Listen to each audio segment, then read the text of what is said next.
What is going on, everybody? Sports expert here, and we are here doing our MLB rumor video today, as we have a bit to talk about the upcoming trade deadline, some roster moves that were made over the past couple of days, and yeah, so we'll start it off with the latest news that just happened, and I just wanted to get this out real quick too, as the Yankees make roster move involving this former All Star, and the Houston Astros lose young star.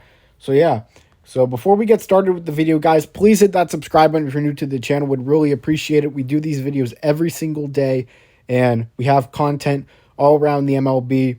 Hit the like button. Hitting the like button helps our video in the algorithm, so would appreciate that as well. It helps my channel. It helps everyone in the baseball community get this around to people, and it helps the baseball community grow all around YouTube.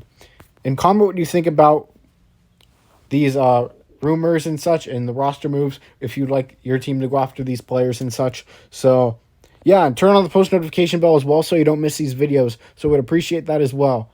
So let's get started. So the New York Yankees have made a roster move, releasing former All-Star outfielder Ender Enciarte from the organization. So former Arizona Diamondbacks and Atlanta Braves outfielder Enciarte, the Yankees signed him to a minor league deal not too long ago, but the Yankees outfield has struggled. Enciarte didn't seem like a guy they trusted too much, and, he just doesn't have it like he used to a few seasons ago with Atlanta when he made the All-Star team in 2017.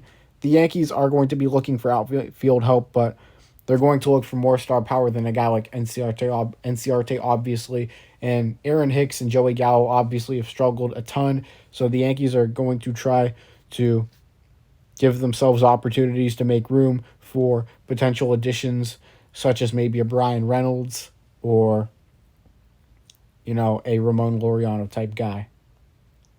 The Houston Astros have lost young star shortstop Jeremy Pena to the IL due to left thumb discomfort. So seems like Pena felt some discomfort over the night, and the Astros have put him on the injured list. Definitely a tough loss for Houston, as he was definitely the future. He's definitely the future shortstop in Houston, but he was a guy that was thriving, was a top candidate for the Rookie of the Year in the American League. So the Astros are going to have to play without him for a while, and a guy like Nico Goodrum could see more playing time, which is not ideal. Definitely doesn't have the best track record, and the Astros would like more production out of that position as Pena goes to the IL. Not the biggest loss in the world, but definitely a loss that's going to, hurt them for a short period of time. The Seattle Mariners have released relief pitcher Drew Steckenrider, who pitched to a 2 ERA and 67 and 2/3 innings pitch last season. So there's definitely potential with the guy if a team wants to claim him. But, his fastball this season has been getting absolutely destroyed. He's had a tough year all around. Maybe a team doesn't give him a shot right away. Maybe he signs a minor league deal. But with the numbers he put up last year, I would not be surprised if a team actually gave him a chance. His advanced stats aren't amazing, but at the same time, he's a guy that you could definitely rely on for a while, for a few months if you really need it.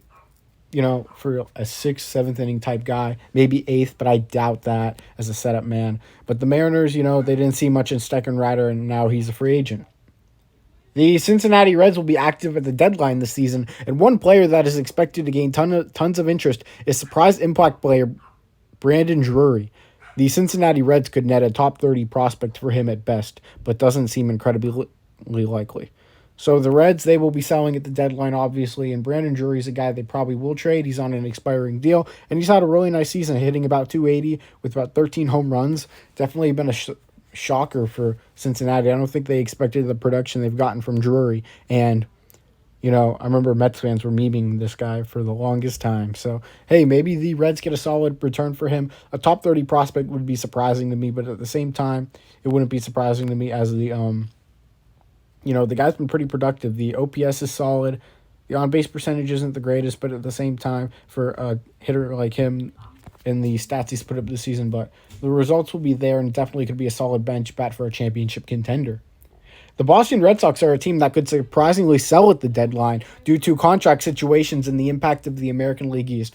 So if you're a Red Sox fan, you may not want to read up on this, just due to the fact that the Red Sox, although they are getting hot, could still sell at the deadline. They probably need to go on a big winning streak, just keep beating the teams they're supposed to beat. For example, if they beat Oakland but then get swept by St. Louis, the Cardinals, that would not be ideal for them and their chances of buying at the deadline. So the Red Sox, it depends on how Kyle Bloom feels about them, how they can be competitive over the years. Do they get an extension done with Bogarts? Not sure. Will they even get an extension done with Devers? That's even debatable. So the Red Sox are in a weird situation, and they could either buy or sell at the deadline. Definitely interesting.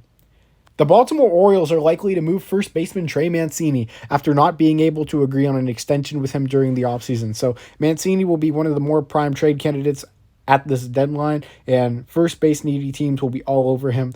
The return, though, the Orioles will probably receive at least a top 30 prospect, but due to the fact that Mancini only has half a season left on his deal, the return doesn't seem to be too overblown. As the Orioles, they probably should have traded him a season or two ago, as they're in a major rebuild. They're getting a bit better, but at the same time, a guy like Mancini probably would have been perfect to trade.